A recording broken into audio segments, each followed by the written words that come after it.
What's up, guys? Listen, we gotta talk. Hey, guys, I'm gonna feed you in a little bit. We gotta talk, guys. Listen, I'm not making this video because Bitcoin's like going crazy in price, and I'm just like, oh man, look at, I'm bragging. This ain't about that, right? I'm making this video because obviously Bitcoin's getting a lot of attention, and at the same time, gold, hit his all-time high a couple days ago. It's come back down, but I'm gonna give you guys a trigger warning in this video. You're gonna get pissed off at me, but I gotta say it, man. You guys, you precious metal stackers,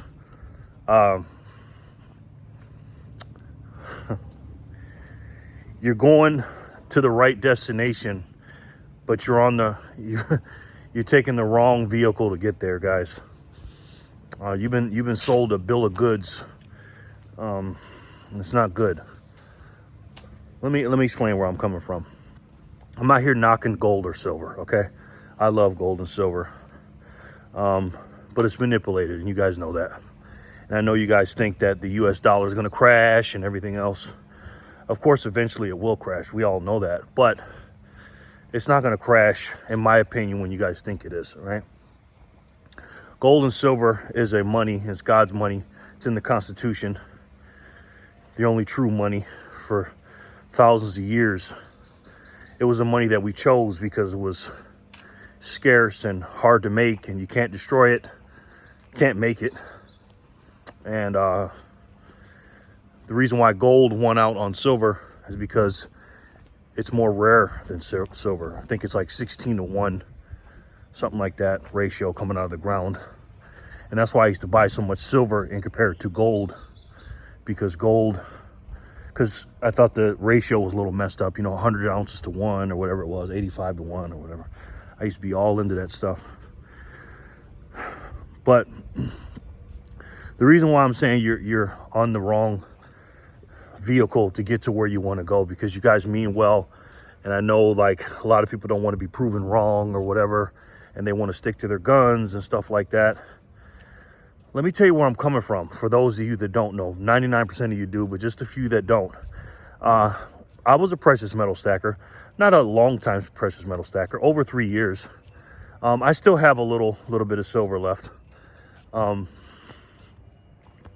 but I started stacking at the end of July 2020, and I found out about the monetary system and how it was messed up and everything else. And when I watched Mike Maloney's videos and started watching all the silver and gold videos, I learned really quickly that I was lied to. And that's still true. The monetary fiat currency system is a scam. Nothing's changed about that. But as I started going down the rabbit hole of learning about the money through the eyes of gold and silver, I started running across Bitcoin videos and cryptocurrency videos, right? And I thought they were the same. Well, come to find out, 7 months later, I found out really quickly that crypto is a little bit different than precious metals. So I started buying cryptos. I bought Litecoin, Bitcoin, Ethereum, and I think Stellar Luna or something like that. And then on my cryptocurrency journey, as I'm stacking silver and gold and stuff, I realized that gold to silver ratio was a little whacked. So I started changing in some gold for cash, silver, platinum, a little bit of Bitcoin. But as I'm going on my cryptocurrency journey, I realized that it ain't cryptocurrency. That's not the way either. Cryptocurrency and Bitcoin is not the same thing. And I found that out really, really quickly. And then in about 2 months' time, 60 days, I took all my cryptocurrencies that I had besides Bitcoin and turned them all into Bitcoin. I put it all into that. And then as I'm learning more about the monetary system and precious metals and Bitcoin over the next 3 years, as much as I love silver, I had to realize, and it was hard for me to let go of my silver because I just love it so much, and it's physical, and I just love the way it feels and stuff like that. But I had to realize that Bitcoin is the way. And when I sold my last silver that I have in this state, I said goodbye to my silver. I talked to it. I was emotional when I sold it, seriously. But I told him all my silver pieces. I said, if I really love you, I'll come back for you when I can spend Satoshis and buy Bitcoin with Satoshis, because I believe that I will be able to buy a lot more silver with far less Bitcoin and Satoshis. I really believe that. So the reason I'm saying that you're in the wrong vehicle is simple. We are in the digital age, ladies and gentlemen. We're in the 21st century.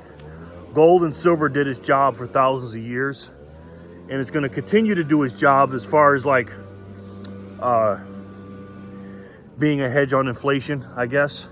Honestly, I don't think it's been doing that good over the last decade or so. I mean, if you look over the last 40 years, a decade after we came off the gold standard, I mean, it hasn't been that wonderful, okay? Especially the last 10 years. Now, I know gold has hit an all-time high, but then, of course, it came back down, and I told everybody it was going to come back down. Not because I'm a gold hater. I just know how the game works with gold and silver. The prices are manipulated by the futures market, the COMEX, the CRIMEX, I like to call them. And they have complete and utter control over it. And they know they're doing it. Look what happened to JP Morgan a few years ago. And if everybody wanted to, get their silver and gold off the paper market, there's not even close to being enough. But people won't do it. They just won't. So they'll just keep creating these fake notes of paper saying that you have gold and silver. Gold and silver will never be money again. It could be a store of value, but we're never going to exchange those goods and services, gold and silver, for goods and services. We're just not going to do that anymore. It's over. That's not going to happen. It's the 21st century. What do we use now? We barely use cash. We used that for years. That's going away. We use digital assets.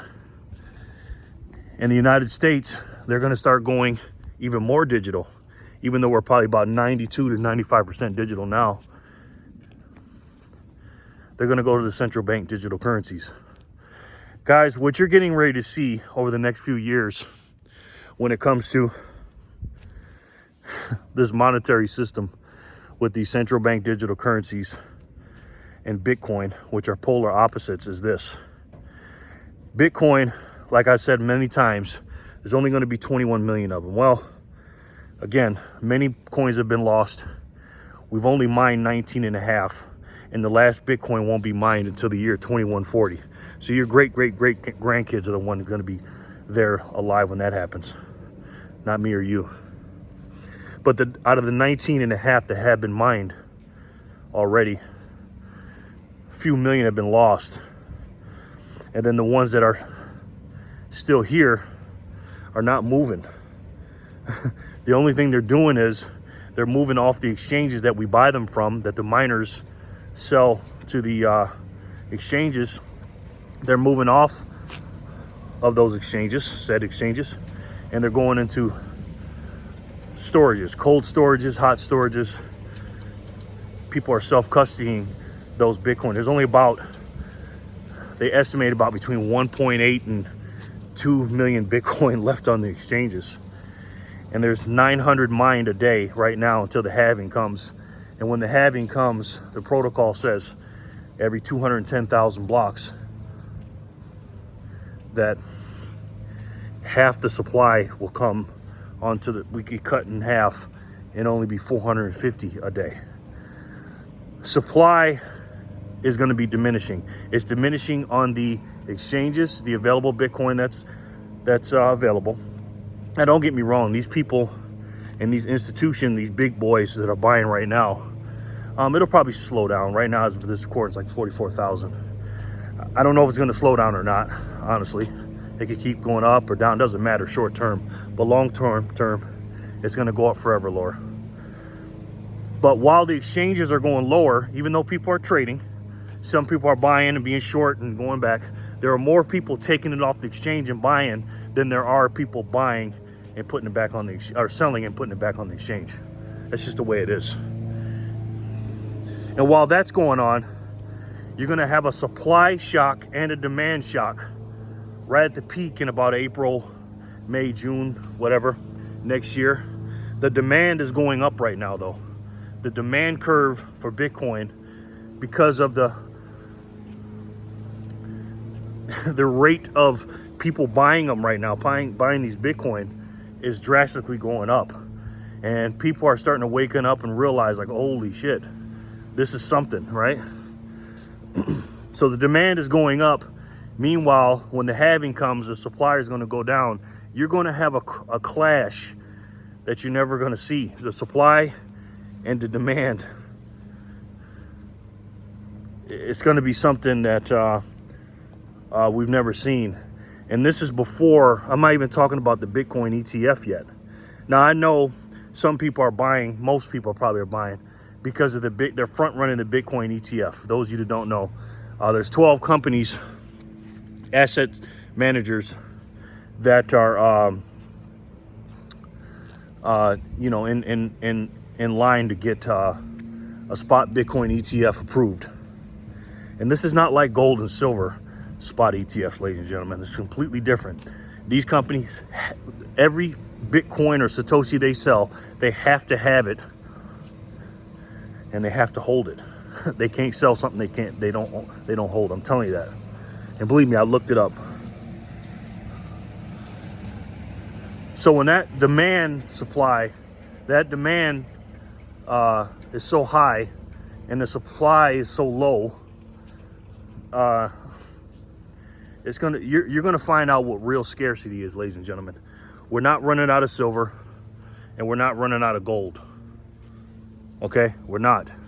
And if the supply lever or if the demand lever went up in gold and silver, trust me, we'll find more.